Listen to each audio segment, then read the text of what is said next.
اینجا برگشت داد در بازیکن تیم شهرراز. دوباره بازیکن تیم داماش گیلان داخل محوطه جریمه، فرصت هست. سعید دلاور کمی عقب‌تر، انبساطی و گل!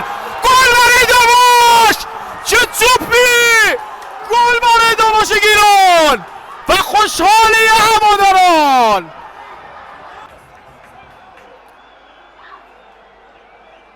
چی شد؟ واقعا که همه منتظر این صحنه بودیم تا تو باشی دیگه وقت تلف نکنی.